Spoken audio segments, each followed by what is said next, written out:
Bundeli network से हम आपके राजू भैया। तो भैया आज हम बताएंगे कि ऊर्छा में जो राम राजा को ब्याह चल रहा हो, तो भगवान राम राजा की ब्याह की तैयारी बहुत दिन पहले से बहुत जोर जाम से चल रही थी, जिसे शासन और प्रशासन ने बहुत मेहनत की और तब जाके जो ब्याह संपन्न हुआ। आप एक छोटा ब्याह करने में बहुत सी तकलीफों का सामना करना पड़ता है, लेकिन यहाँ पर देखिए इतना बड़ा विवाह हो गया है, भगवान श्री राम राजा का विवाह हुआ है और किसी को भी कोई दिक्कत ना हुई है।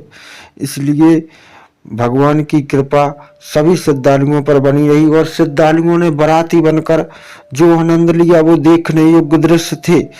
आप देख सकते हैं वीडियो में शासन प्रशासन का कितना सहयोग रहा है और मैं तो धन्यवाद करूंगा उस प्रशासन को कि उन्होंने बहुत ही अच्छे से काफिले को संभाल रखा है। जय हिंद, जय भारत, जय श्री राम।